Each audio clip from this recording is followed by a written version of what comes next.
what I notice is people don't understand mostly the mentality to have or the context or the language of how spirits talk. You know, some would say, well, they talk in the ancient language of Metu Neter. No, they don't. They talk in symbols. And since you are in a brain and you are human, the symbols that they give you, the brain reformats it in the same story form you call a dream or the same images you know every day. So what you actually have to become is a decoder of symbols and understand symbols. For instance, everybody says this. When you dream of fish, somebody's going to be pregnant. What you have to understand is fish represents the Vesica Pisces, and it represents new birth. It represents, well, the Christ is the fish. The resurrected Christ is a new birth, a new day, a new beginning, a new gateway.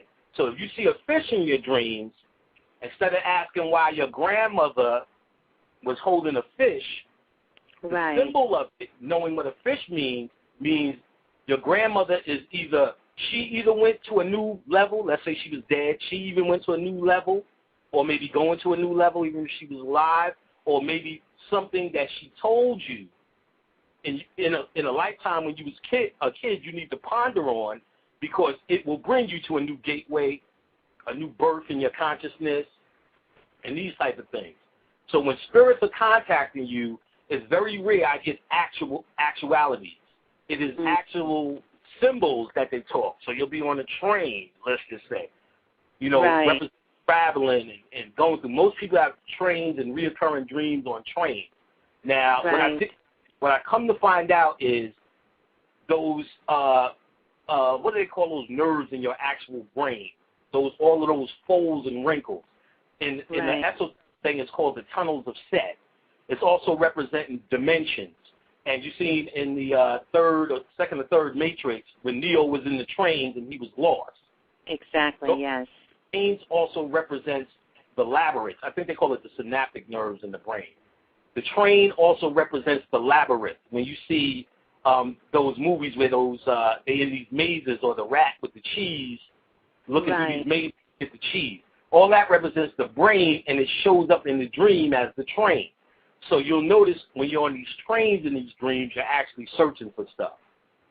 So you would ask a question, you will find you on these trains, and the feeling, what I learned to understand is when I wake up and have one of these reoccurring train dreams, I would say, was I satisfied? What did I bring to bed, first of all? What question was I asking? What am I what particular study am I trying to deal with?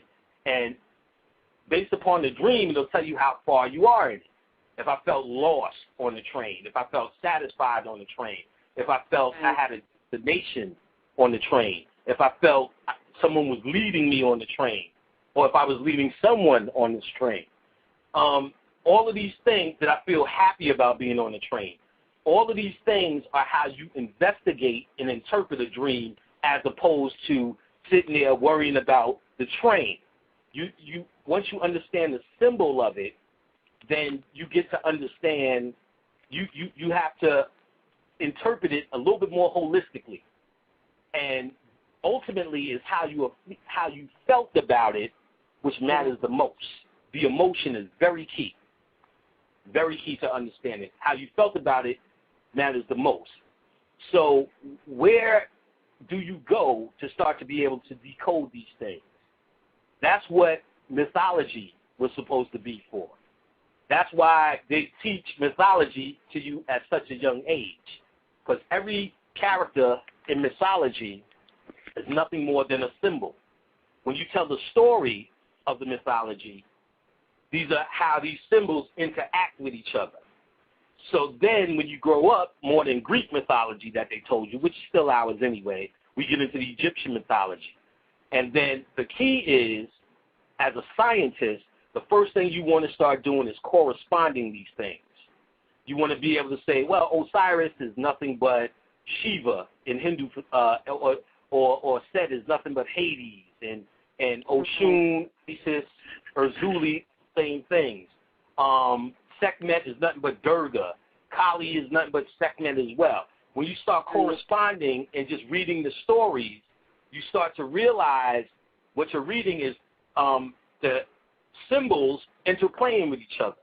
So once you start understanding these symbols through mythology, that's one of the first things everyone should deal with, not just Egyptian mythology, all mythologies, or at least get to know the characters and how they act.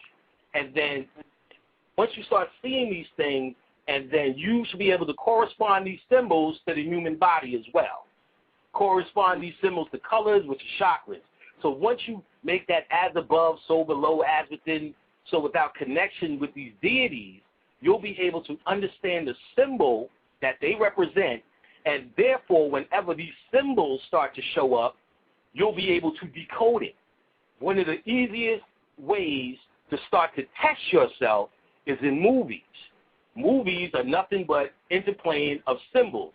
In this case, it's a white agenda trying to use our symbols to become us, symbolically with the hero figure, the love story, the villain figure, and you name it. You can go on for days. They're just, all these movies are nothing but our mythologies, replayed over, just using their white faces to give them a mythology to line themselves up with symbols.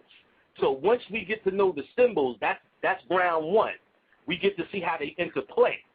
And then moving forward with a ritual, let's say you're trying to create a reality, you then start to use these elements and symbols to your benefit so you can then create a reality based upon you understanding the symbology which exists within yourself, in the cosmos, and on Earth. You are collecting these symbols to correlate them to your specific reality. That's all they're doing in movies. For white people, the greatest ritual they have is nothing but movies. And it's even sad because they still have to use our shit to try to make it happen for them. Right. So once you get into the mythology, you don't have to go deep. I would suggest the first thing you do is just do the correspondence. If you're not going to read, I don't think we even have time to read Greek mythology, then Roman mythology. Get the book, the Dictionary of Ancient Deities. I think Patricia Sexton, Dictionary of Ancient Deities. When you read, let's just say Venus, if you look up Venus in this book, it will give you the correspondence of Venus. So it will also say Aphrodite, Isis, Kuan Yin, let's just say. So then you would look up Kuan Yin, you may find two others. You would look up Aphrodite, you may find two others. So this being the case, you will then find you have just studied 10 love goddesses.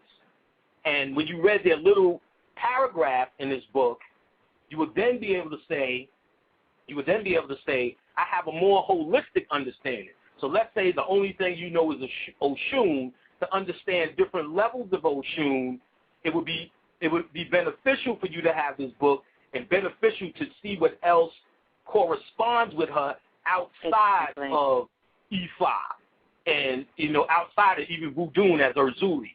Something that's totally opposite. See what the Oshun is in China. So once you get this holistic understanding and the different stories, how they show up, what starts to happen is you get a greater holistic understanding of what it is.